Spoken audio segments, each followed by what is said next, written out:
Warahmatullahi wabarakatuh.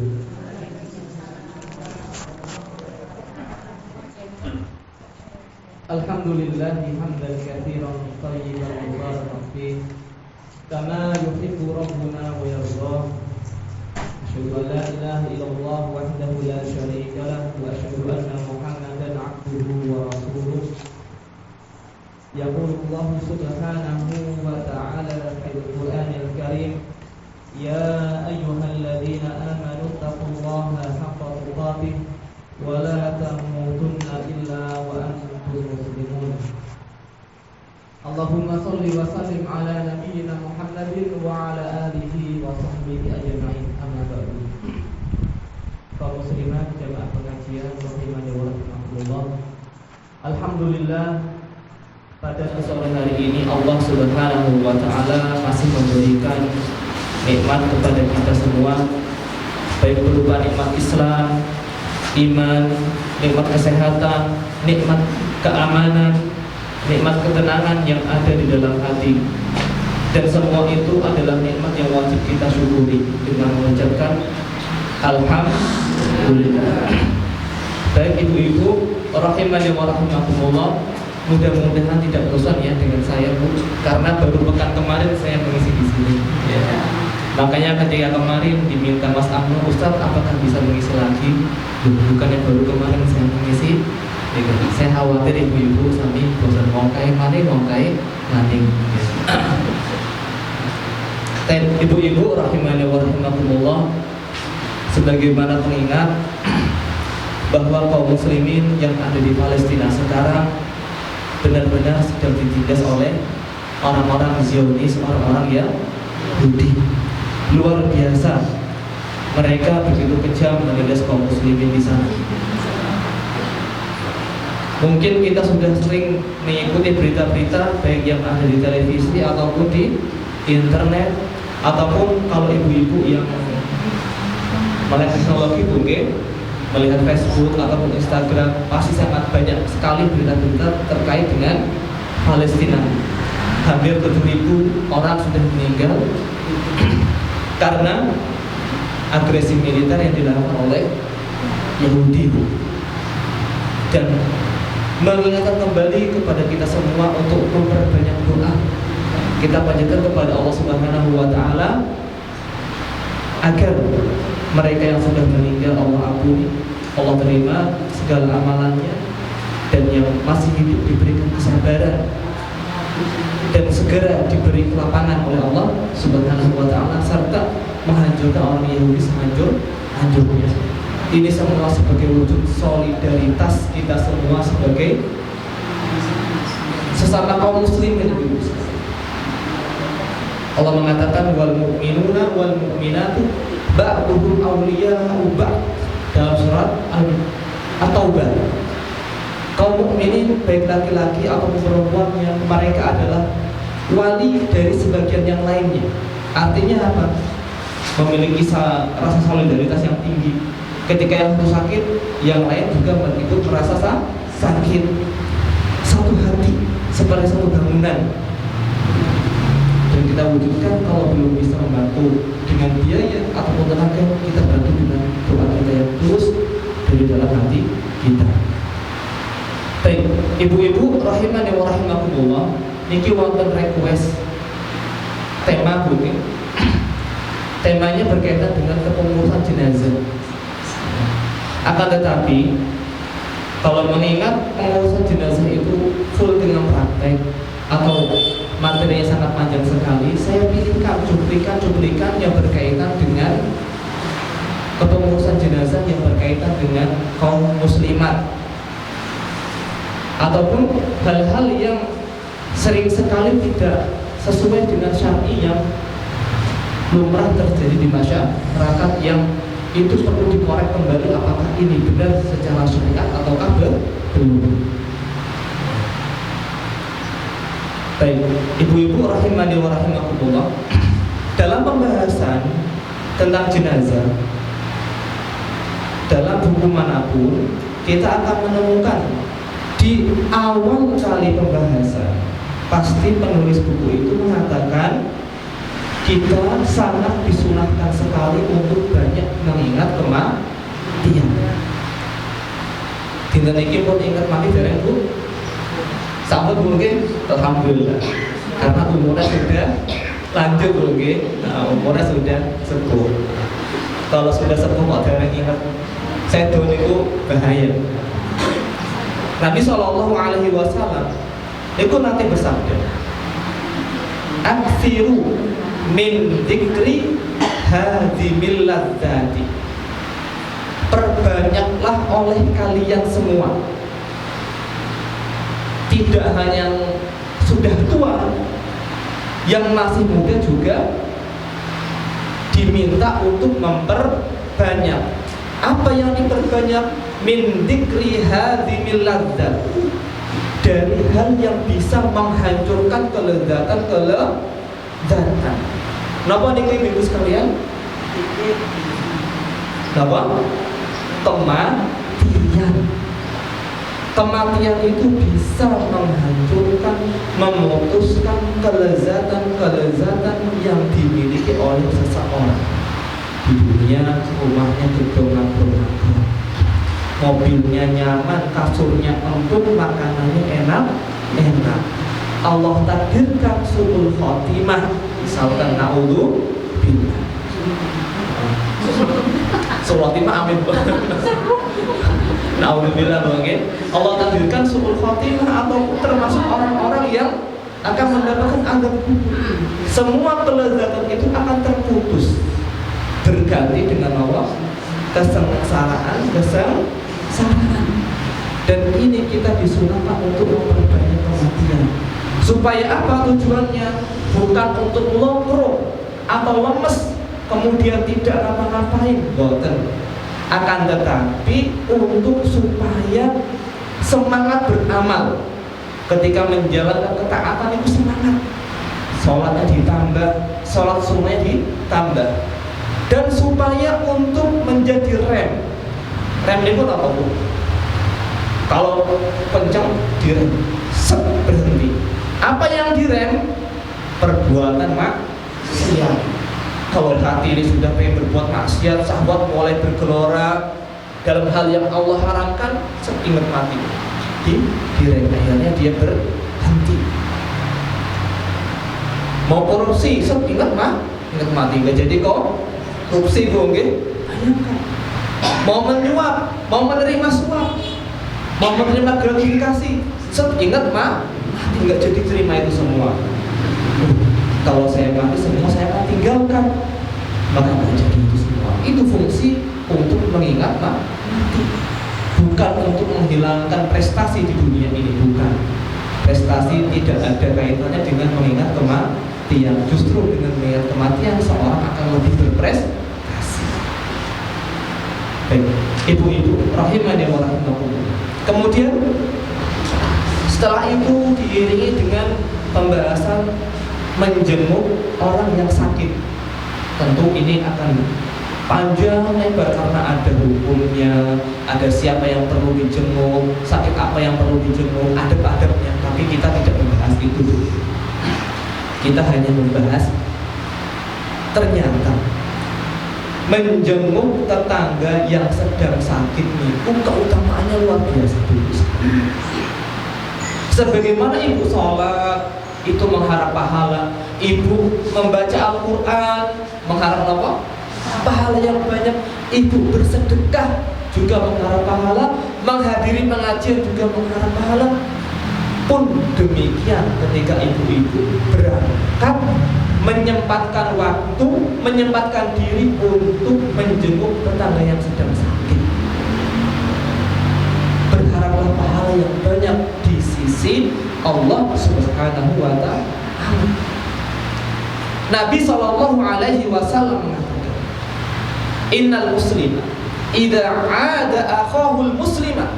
Seorang muslim ketika menjenguk saudara muslim yang lain, lam yazal fi khurfatil jannati hatta yarji'a, maka dia senantiasa akan ada di dalam taman surga sampai dia pulang.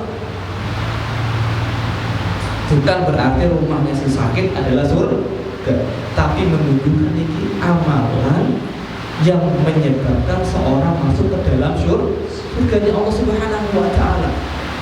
Ini yang pertama, Ibu sekalian. Keutamaannya apa? Seorang muslim ketika menjenguk saudaranya yang lain sesama muslim, dia akan senantiasa di dalam taman surga sampai dia kembali pulang. Ini hadis riwayat Muslim.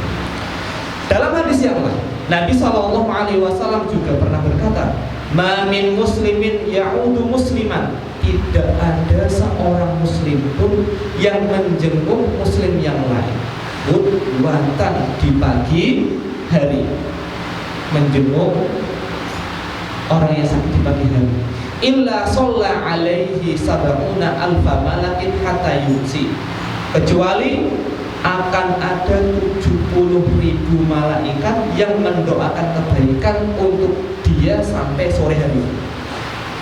70.000 itu sekedin nomor kata di guru, sekedin nomor kata siapa? Mau gak ada akun IG mempunyai 70.000 pengikut itu selalu banget mas ke? Mempunyai 70.000 follower misalkan, senang sekali. Walaupun followernya tidak semuanya suka.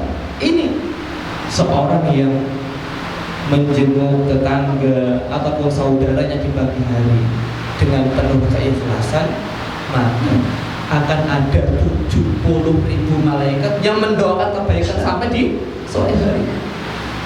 Wa in ada asyiyatan, kalau dia menjenguk di sore hari, illa shalla alaihi sab'una alfa malakin hatta yusbiha, kecuali akan ada 70.000 malaikat yang mendoakan kebaikan sampai di pagi hari. Sepanjang malam akan ada 70.000 malaikat yang mendoakan kebaikan untuk dirinya. Wa kana lahu kharifun fil jannah, dan dia mempunyai taman-taman di surga. Jadi menjenguk orang sakit itu bukan amalan yang ringan, ibu-ibu sekalian. Bukan amalan yang ringan, tapi itu amalan yang berbobot di sisi Allah Subhanahu wa Ta'ala. Sakit apa yang perlu dijenguk? Sakit yang menyebabkan seorang itu bukan sakit medal saking griya, ibu sekalian. Bukan sakit kepal kali rencang-rencang itu. Kalau seandainya sakit masih bisa kumpul, ngerumpi bareng, belanja bareng, niku dereng perlu ditengok. Tapi kalau sudah terbaring atau tidak bisa keluar rumah, itu menjadi harus ibu paham ibu? Insya Allah ini gampang dan ini sering. Entah si sakit masih di rumah sakit ataupun sudah sampai di rumah. Karena kebiasaannya nek tiang dusun itu nek rajin jenguk pas teng griya sakit. Nek pun kondur boten ditiliki biasanya. Nek teng bene kula. Boten lah pas teng mriki. Terus niku. Ini yang berkaitan dengan menjenguk orang yang sakit. Sekarang kita beralih ke masalah sakaratul maut. Ibu sekalian ya, sakaratul maut itu perkara yang sangat mengerikan. Disitulah keimanan seorang akan diuji. Disitulah kebaikan atau kebiasaan itu akan berefek dalam. Orang yang terbiasa dengan keburukan itu berkemungkinan besar Allah tutup hidupnya dengan keburukan juga. Orang yang membiasakan diri dengan kebaikan berkemungkinan besar Allah tutup hidupnya dengan kebaikan yang dinamakan dengan husnul khotimah. Dalam istilah fikih namanya istidhar. Istidhar sedang sakaratul maut. Ketika orang sedang sakaratul maut, tahun ini waktu itu yang pernah mendampingi orang sedang sakaratul maut, wonten buke, rasanya itu mboten kakaruan buke, mboten kakak. Tapi jangan sampai kita kehilangan kontrol, artinya tidak tahu apa yang hendak kita lakukan. Jangan sampai. Nah ini butuh ilmu ibu sekalian, butuh ilmu. Karena sesuatu yang berkaitan dengan kematian itu sifatnya ghaib. Sifatnya apa? Ghaib, tidak dilihat oleh mata. Kita nggak boleh mereka-reka, harus disertai dengan ilmu yang datangnya dari Rasulullah SAW. Yang pertama, kita mentalkin orang yang sedang sakaratul maut. Apa itu mentalkin ibu-ibu sekalian? Mentalkin adalah menuntun orang yang sedang sakaratul maut untuk mengucapkan kalimat tauhid. Apa bu? Menuntun orang yang sedang sakaratul maut untuk mengucapkan kalimat tauhid. Kalimat tauhid itu apa? Nama ibu? La ilaha illallah. Namun niku. Nabi SAW seperti diriwayatkan oleh Abu Sa'id Al-Khudri radhiyallahu taala anhu. Beliau mengatakan, "Lakinu mautakum la ilaha illallah." Tuntunlah orang yang hendak meninggal di antara kalian dengan mengucapkan la ilaha illallah.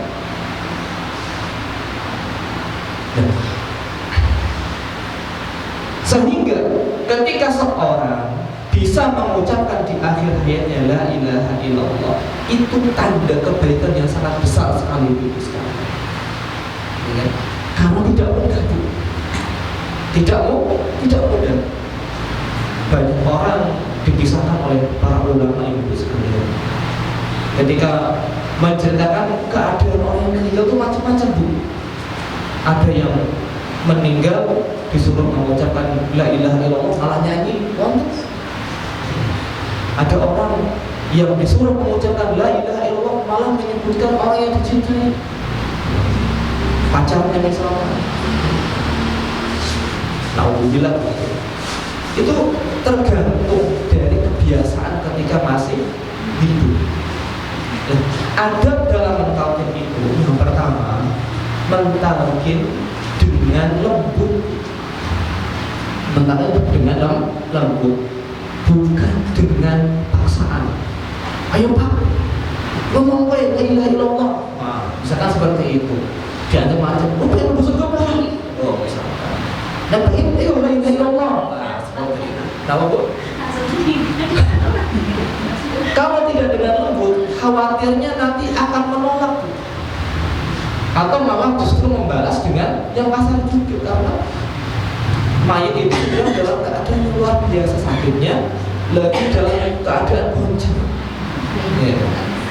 Ini yang pertama lembut diikuti panggil la ilaha illallah. Ini yang pertama, dengan lembut. Yang kedua, dengan tidak memaksa, dengan tidak paksaan.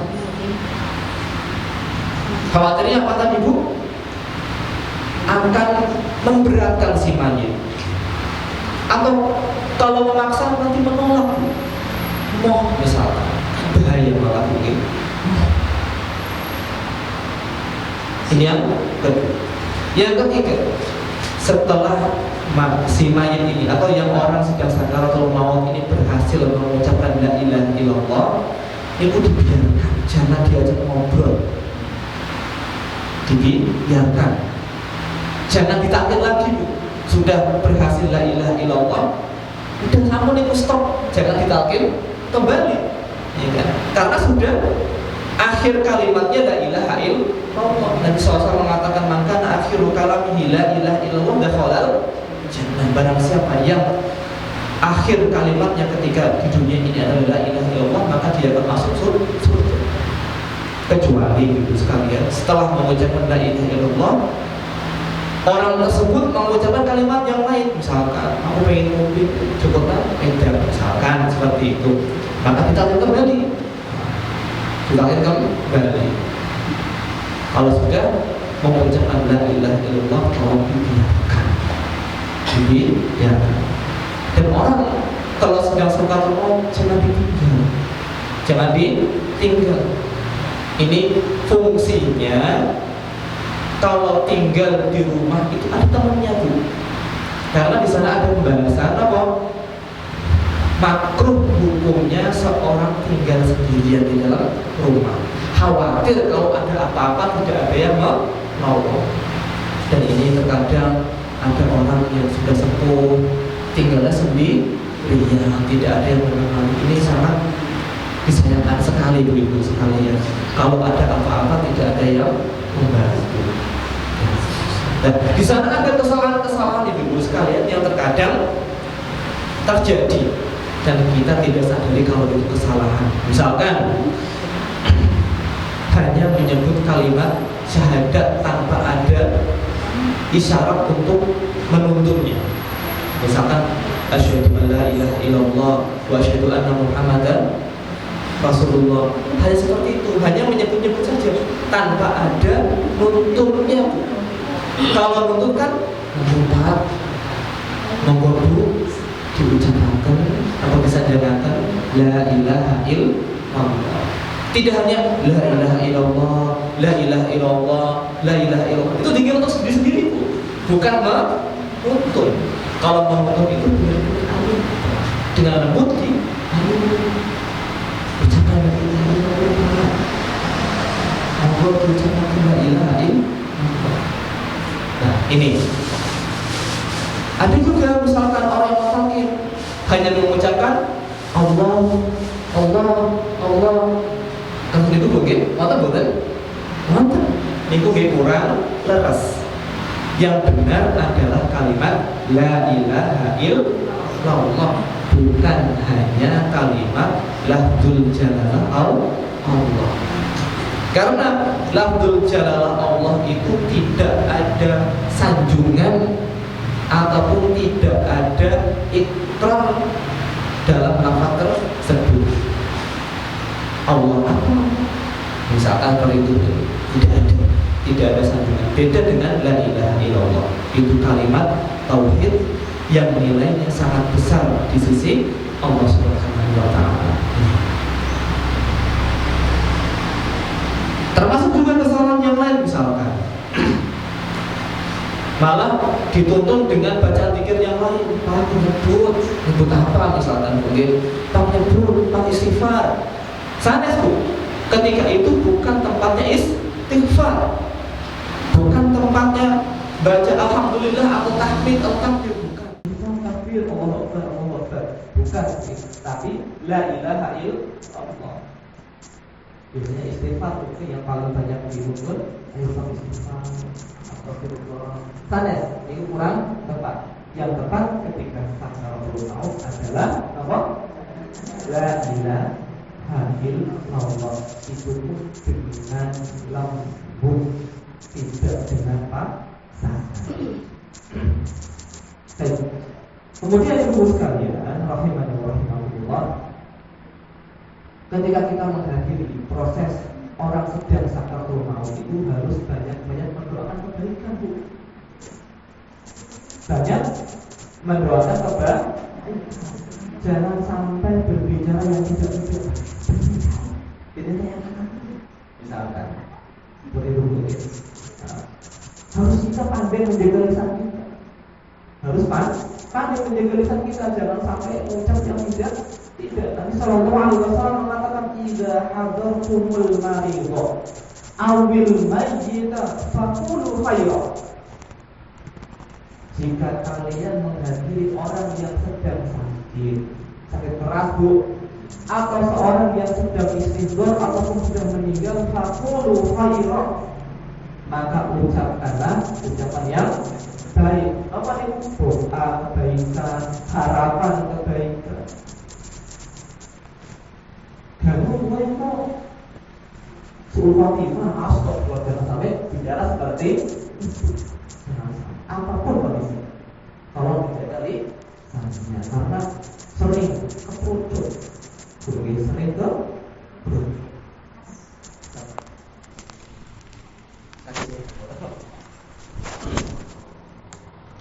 kenapa? Fa innal malaikata yu'minuna 'ala ma taqul. Karena malaikat akan mengaminkan terhadap apa yang semoga yang diaminkan adalah ucapan kebaikan. Yang diaminkan adalah ucapan kebaikan. Ini. Kemudian ketika kita menghadiri orang yang sedang sakaratul maut atau orang yang sakit, ini harusnya memberi rasa tenang atau harapan kepada si orang tersebut itu sekali. Kalau menjenguk orang yang sakit, ini insya Allah penyakitnya bisa sembuh. Kemarin ada yang sakit seperti ini, sembuh. Jangan sebaliknya mungkin ininya beli kontuk akhirnya terus mati tulung tiga mana? Semakin stres mungkin, semakin seperti itu. Ataupun kita takuti, sehingga dia seudon kepada Allah Subhanahu Wa Taala. Itu soalnya akeh. Mesti Allah mengampuni kepada yang menguasa. Kita pun takuti. Jangan sampai kita membuat orang tersebut seudon kepada Allah Subhanahu Wa Taala. Buat mayit ataupun orang yang sedang sakit itu husnuzon dengan Allah Subhanahu Wa Taala. Kenapa? Dalam sebuah hadis qudsi Allah mengatakan, "Ana inda dhanni 'abdi bi." Aku itu sesuai dengan prasangka hambaku kepada aku. Dan yang ibu sekalian, para ulama itu membuat sebuah kaidah. Ketika orang sedang sakit itu, sifat harapnya itu lebih diperbanyak dibandingkan sikap takutnya ibu sekalian. Harapnya apa? Berharap mendapat ampunan dari Allah, berharap mendapat rahmat dari Allah, berharap untuk bisa dimasukkan ke dalam surga Allah. Itu diperbanyak, bukan diperbanyak rasa takut. Kapan itu? Ketika sedang sakit ataupun sedang sakaratul maut. Sakit itu mati teruskan ya. Kita lanjutkan. Sekarang yang berkaitan dengan membaca surat Yasin ketika ada orang yang sedang sakaratul maut. Jumhur ulama atau kebanyakan ulama itu menyatakan sunnah membaca surat Yasin ketika ada orang sakaratul maut.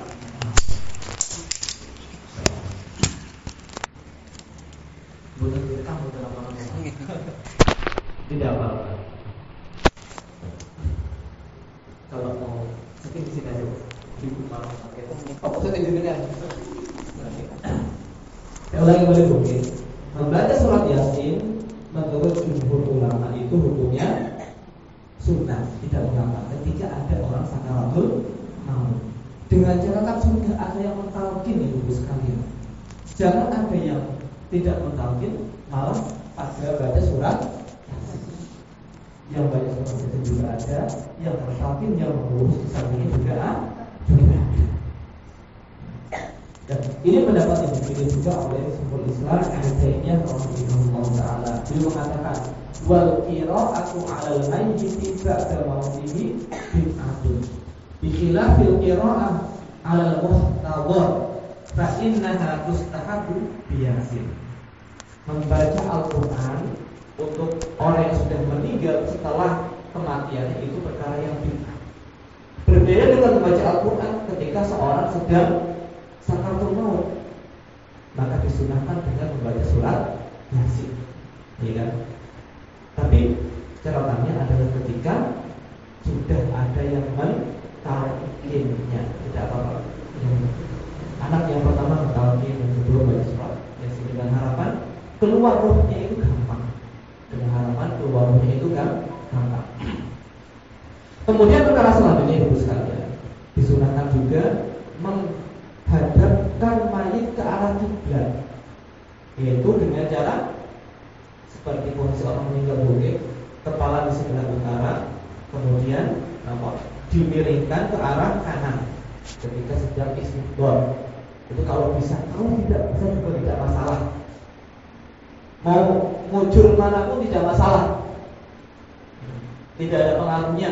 Oh, mayitnya celaka, tidak ada pengaruh sama sekali.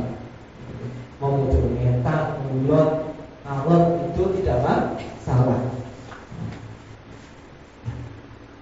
Ini yang berkaitan dengan istighfar. Sekarang setelah jenazah meninggal, maka yang dilakukan adalah memejamkan kedua mata. Kalau seandainya matanya masih terbuka, semuanya beberapa kejadian setelah nyawa lepas dari jasad itu masih terbuka matanya di melek, itu dipejamkan karena akan sedikit nyeri kalau masih melek. Apalagi kalau kerja, wah, tapi belum meninggal. Belum meninggal. Kemudian juga disunahkan untuk menutup mulut atau penutup yang lainnya. Mulut ditutup, bisa diikat, ya kan? Diikat, hidung juga tutup agar tidak ada hewan-hewan yang masuk. Nanti ada kecoa masuk atau apa yang masuk itu mengganggu, kasihan mayitnya. Semut masuk. Kemudian bisa itu masuk ditutup. Kalau bisa juga perutnya itu ditaruh sesuatu yang berat agar tidak mengembung. Para ulama kita seperti itu agar tidak mengembung. Jadi bisa mengembung karena isinya angin. Kemudian setelah meninggal itu sendi-sendi mayit digerakkan supaya tidak kaku. Digerakkan karena digerakkan. Karena kalau setelah meninggal dia digerakkan, khawatir kaku. Pas kaku dimandikan susah sedikit. Ya sendi-sendi utama, misalnya sikut atau lutut, tidak masalah itu sebenarnya. Tapi dengan cara yang lembut. Oke, itu yang berkaitan dengan jenazah tadi kalau sudah meninggal. Saya tidak bahas semuanya, hanya poin-poin saja untuk mengingat bersama. Kemudian sekarang yang berkaitan dengan memandikan jenazah dulu sekalian ini yang terjadi banyak pelanggaran dalam masyarakat kita. Kita perlu ketahui bahwa memandikan jenazah bukan sebuah pertunjukan yang siapa saja boleh masuk dengan bebas menonton jenazah tersebut. Oke, jadi kadang-kadang besok itu, tapi semua sakit miliki badan tubuh. Ini salah besar. Salah besar. Terlebih lagi kalau jenazahnya wanita, harus benar-benar dijaga auratnya. Hanya orang-orang yang berkepentinganlah yang berhak untuk melihat jenazah yang sudah dimandikan. Tidak semua orang bebas. Itu jenazah saya nanti auratnya kelihatan, aib-aibnya juga terlihat oleh banyak orang. Makanya ibu-ibu yang sering memandikan jenazah benar-benar kalau ada orang melihat, kalau tidak kepentingan sudah cukup dirasa yang memandikan satu orang atau dua orang, tiga orang, satu orang yang menyiram, satu orang yang menggosok, satu lagi membolak-balikkan tiga orang. Itu yang lain orang jangan itu kan sudah cukup. Sudah cukup. Ini sangat penting sekali karena Masya Allah bisa membentuk seorang menjadi tontonan. Semua orang bisa melihat jenazah yang sedang dimandikan. Nah ini termasuk kesalahan fatal dalam memandikan jenazah. Karena ini ibu sekalian itu ada takbir. Kalau takbir ibu memandikan jenazah, ada takbir dalam memandikan jenazah. Khususnya untuk menutup agar tidak dilihat oleh orang-orang. Dan siapa yang berhak untuk memandikan jenazah? Siapa yang berhak untuk memandikan jenazah? Jika laki-laki, jika jenazahnya laki-laki, yang pertama berhak untuk memandikan adalah orang yang diwasiati untuk memandikannya. Kalau orang itu mampu, misalkan bapak berwasiat, nanti kalau saya meninggalnya memandikan adalah 4 bulan, karena dia paham memandikan jenazah yang benar. Atau nanti kalau bapak meninggal, tolong yang memandikan adalah Pak Tahu, karena dia sudah terbiasa memandikan dan tahu cara memandikan yang benar. Maka yang berhak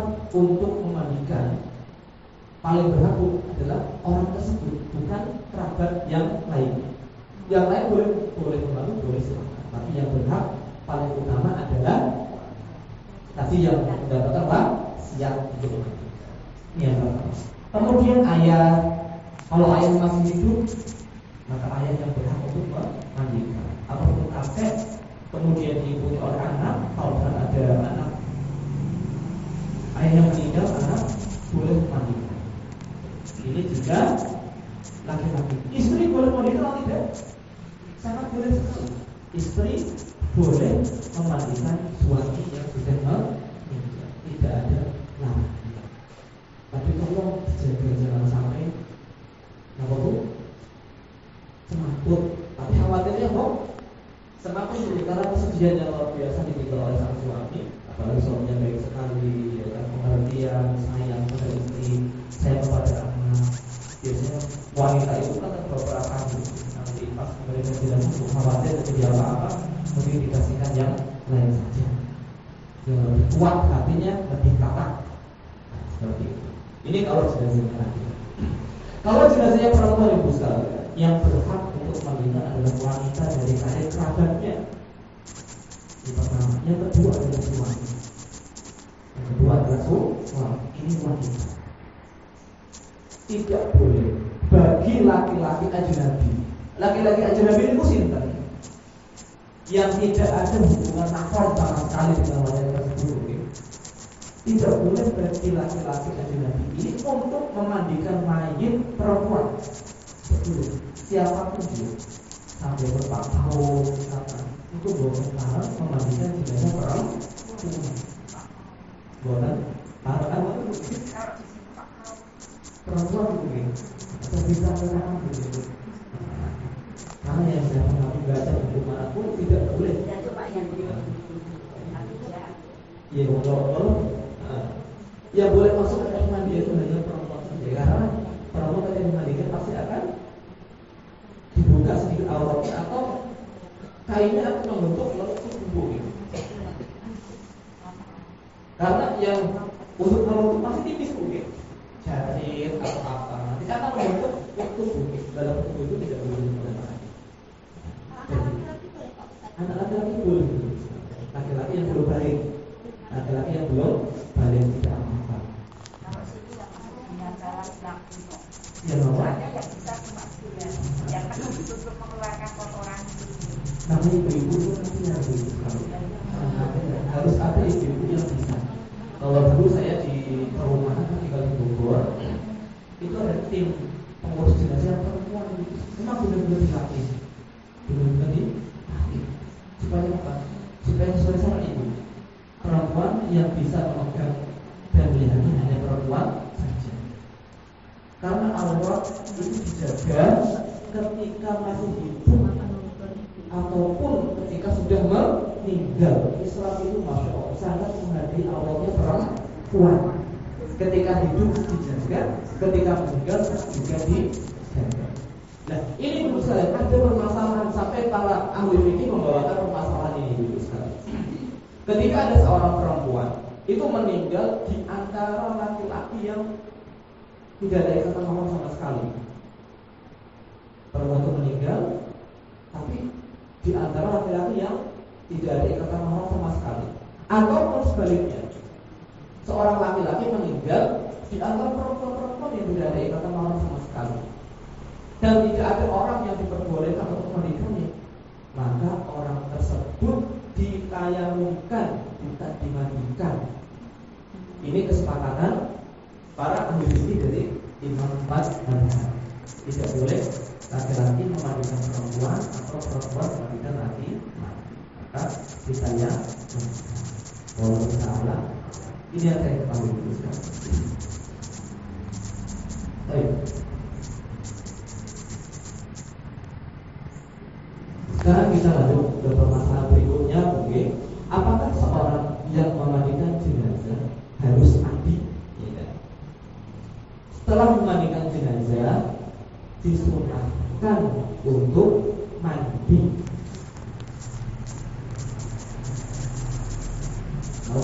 Setelah memandikan jenazah, disunahkan untuk mandi. Siapa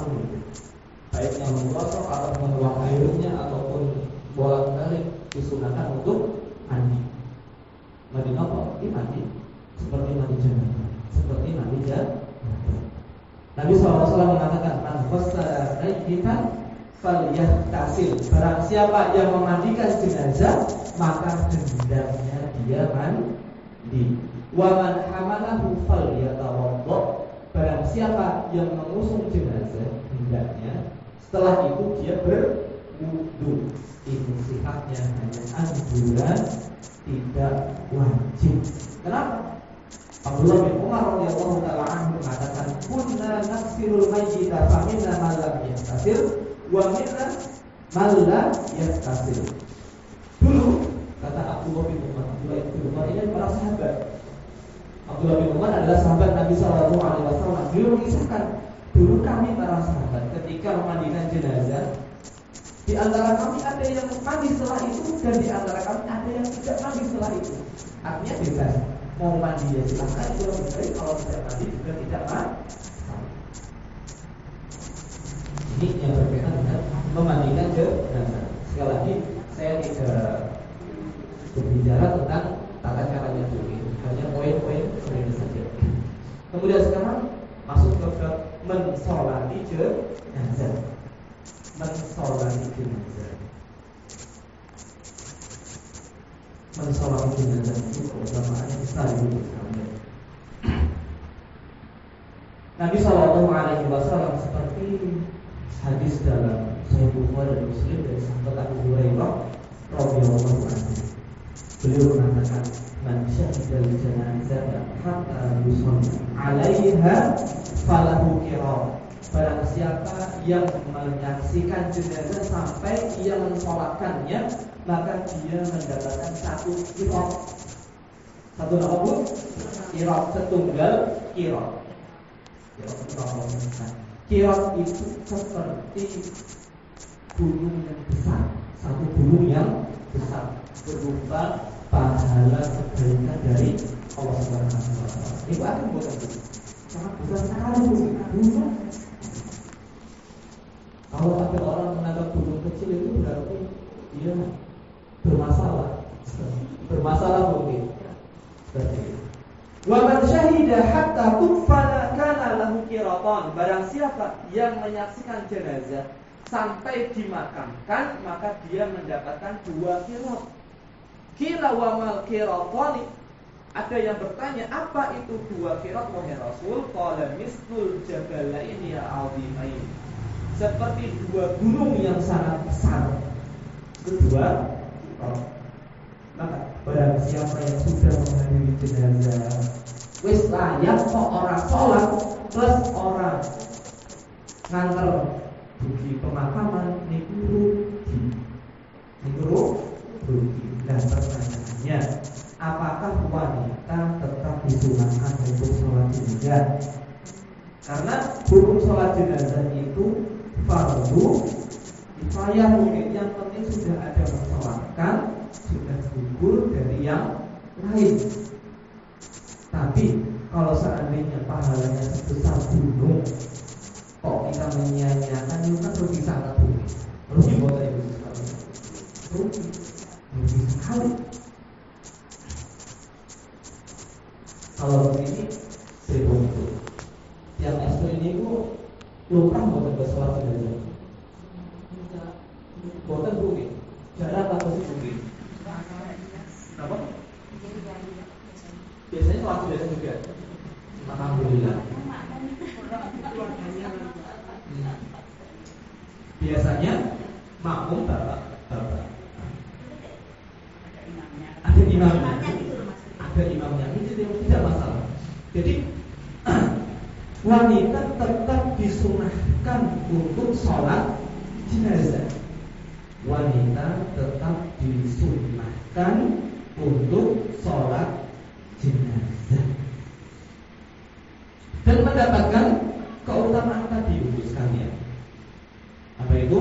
Mendapatkan 2 qirat. Afwan. Mendapatkan 1 qirat. Mendapatkan 2 itu kalau mengantarkan sampai ke pemakaman. Akan tetapi hukum yang berkaitan dengan mengantarkan sampai pemakaman itu hanya berkaitan dengan tiang kampung, yang tiang istri atau ibu-ibu perempuan itu hukumnya makruh mengatakan jenazah sampai pemakaman. Ini yang terkadang kurang bisa diterima oleh para perempuan. Minimalnya hukumnya makruh. Bahkan tidak sedikit ulama yang mengatakan hukumnya haram perempuan itu mengikuti jenazah sampai pemakaman. Kenapa? Karena kebanyakan perempuan itu tidak kuasa menahan diri ketika melihat orang yang dicintai itu dimakamkan. Kadang nangis tambah dulu atau pulang dalam keadaan lemes. Kalau ibu-ibu ingin memberi manfaat kepada si mayit, maka ikutilah saya. Perbanyak doa kebaikan, ikut sholat jenazah, dan tidak ikut ke pemakaman. Kalau sholat, silahkan kita sholat. Makanya persiapkan ibu-ibu yang layak, ya kan, yang layak ke tetangga, persiapkan diri dari rumah sudah dalam keadaan berwudu, sudah dalam keadaan berwudu. Kemudian tidak berdesak-desakan dengan bapak-bapak. Kalau seandainya tempat sholat jenazahnya itu luas, alhamdulillah. Kalau tidak, diminta gantian, minta gantian. Semakin banyak yang mensolati itu semakin baik. Baik itu laki-laki atau perempuan yang mensolati, tidak hanya laki-laki. Dan seandainya dalam sebuah kampung itu belum lazim, belum dikenal seorang perempuan sholat jenazah, maka yang sudah tahu ilmunya tidak mengapa dipraktekkan. Dan ini memiliki keutamaan yang besar, memiliki keutamaan yang besar. Apa nih? Nabi SAW mengatakan, man ahya sunatan min sunnati, barang siapa yang menghidupkan sebuah sunnah dari sunnah-sunnahku, fa'amila bihan nas, kemudian orang-orang mengerjakannya, kana lahu mislu ajri man amila biha, maka dia akan memperoleh pahala orang yang mengikutinya dan tidak dikurangi sedikitpun dari pahala mereka. Tapi memang berat untuk menghidupkan sesuatu yang belum pernah dilaksanakan. Tapi kalau sudah lupa, alhamdulillah, monggo dilihat, jangan ragu-ragu untuk ikut sholat jenazah dengan syarat apa? Tidak ikut desak-desakan dengan laki-laki. Dalam masalah sholat jenazah ini disunahkan untuk memperbanyak soft dulu, softnya diperbanyak. Kalau bisa 3 atau lebih silahkan, jangan hanya 1 soft. Dan disyariatkan atau disyaratkan dalam sholat jenazah seperti sholat yang lainnya, artinya toharoh, menutup aurat, menghadap kiblat, dan semuanya. Soalnya itu bisa dilihat. Sekarang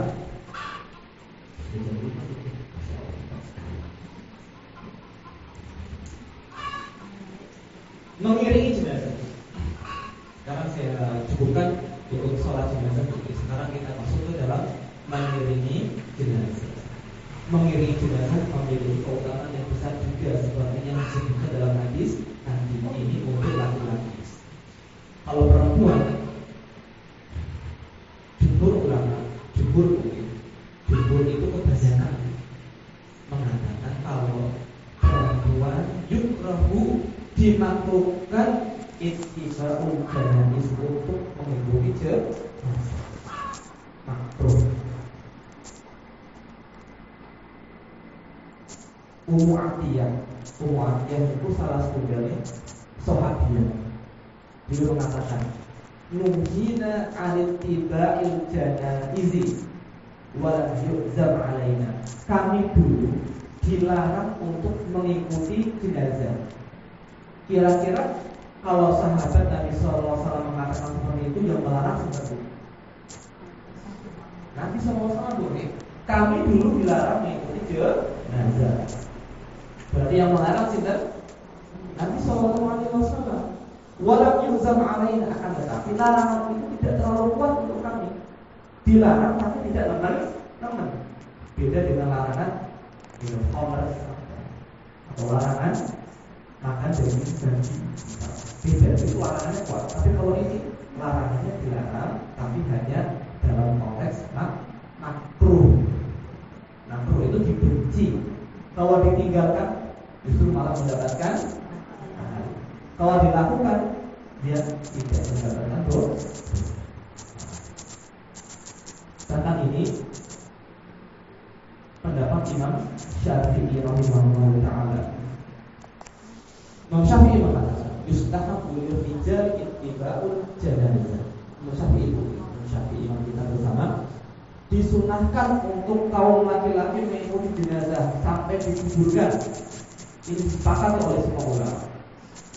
Wa amma nisa, adapun perempuan itu sekalian, fayukrahu lahunna ittiba'uha, dimakruhkan bagi mereka untuk mengikuti jenazah. Wala yahrum, tetapi tidak haram. Hadza huwa shawab wa huwa alladhi qalahu ashabuna.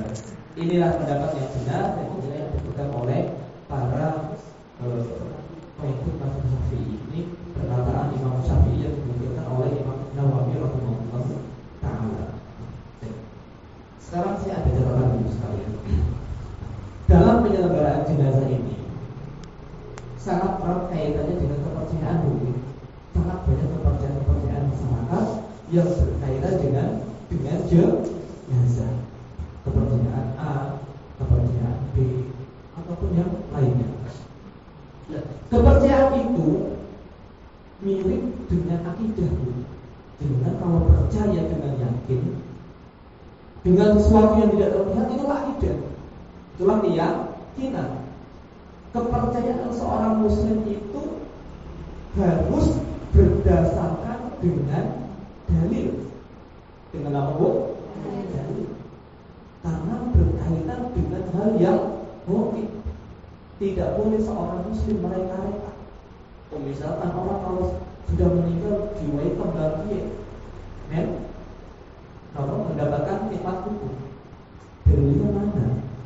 Pundi dalil itu? Yang mengetahui perkara gaib itu Allah Subhanahu wa taala. Yang memberikan pahala itu Allah, yang memberikan siksa itu Allah.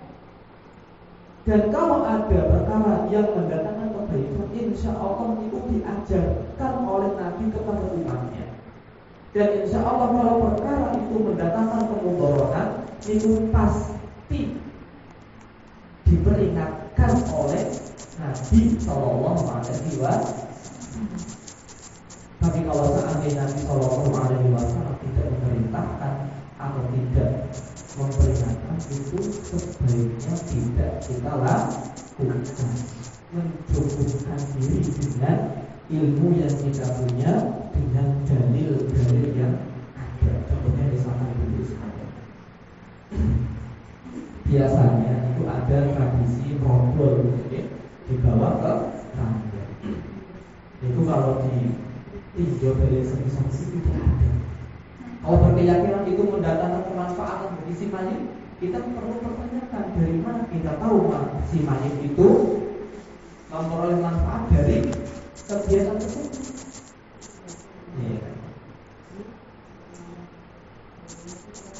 Berarti harus itu boleh ada. Itu tujuannya apa itu sekalian? Hanya ada. Ada itu harus kita sandingkan dengan syar'i. Tidak mungkin orang melakukan sebuah kegiatan kalau tidak ada tujuannya. Itu bukan mungkin. Bukan mungkin seorang melakukan sebuah kegiatan tanpa tujuan. Apalagi kegiatannya ada aturan ini, ada aturan itu. Ngobrol lebih kira dari arah mana? Itu kan ada mungkin aturan-aturannya. Itu seperti syariat.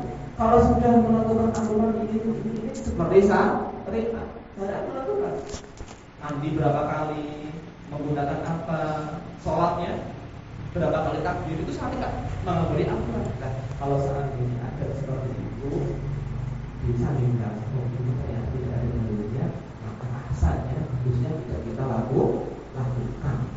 Khawatir nanti malah justru memudaratkan si mayit atau memudaratkan si hidup, karena apa?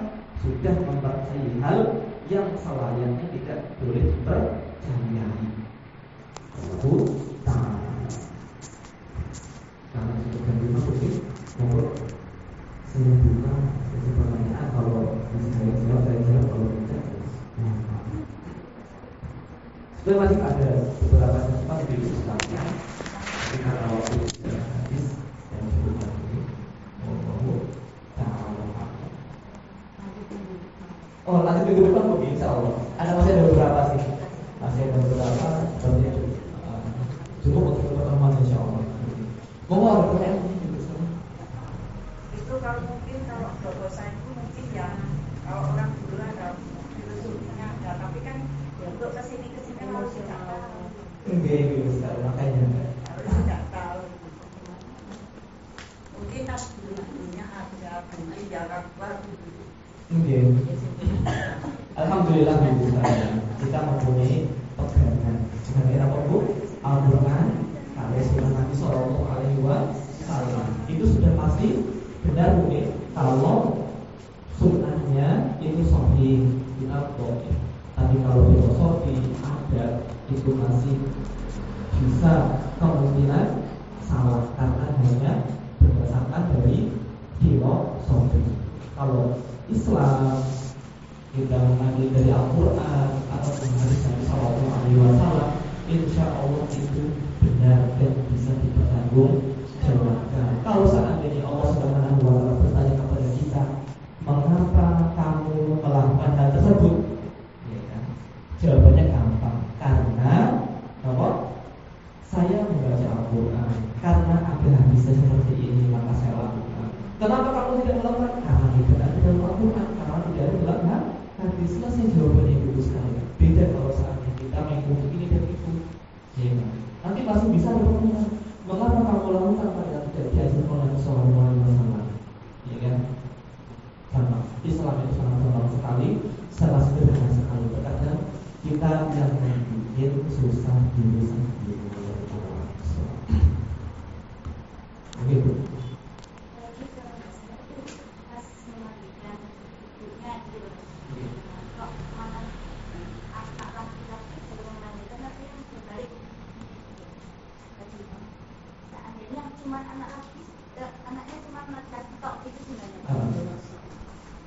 Tadi yang ditanyakan sepaham saya, perempuan memandikan anak laki-laki yang belum balik. Kita sendiri bukti. Oh. Sekarang memandikan jenazah ibunya boleh atau tidak? Oh. Anak laki-laki tidak boleh memandikan jenazah ibunya. Tidak boleh. Kalau anaknya laki semua, suaminya toh ya?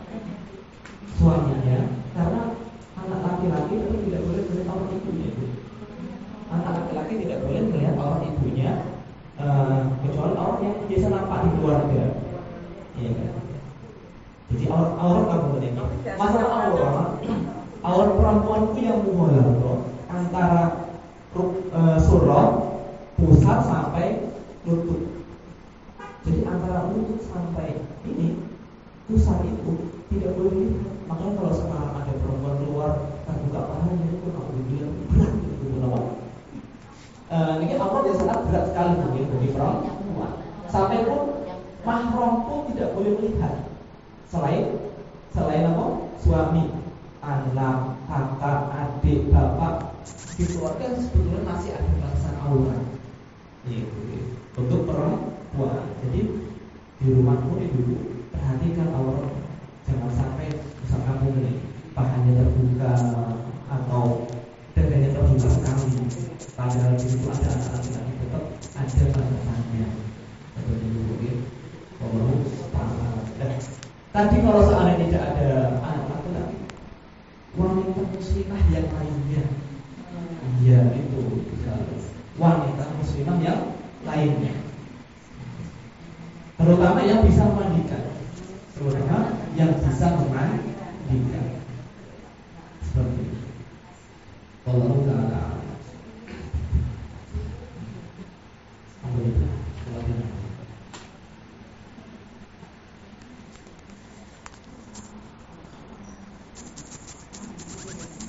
Sama Bu, kalau sudah tidak ada, saya tutup. Semoga apa yang disampaikan bisa dipahami. Saya khawatir salah paham. Dan repot juga salah menyampaikan. Baik, jazakallahu khairan katsiran atas kehadiran Ibu sekalian, dan mohon maaf kalau ada kekurangan, kalau ada kesalahan dari saya pribadi dan dari kebodohan saya, kalau ada kebaikan dari Allah Subhanahu wa taala. Wabillahi taufiq, subhanallahi wa bihamdihi, asyhadu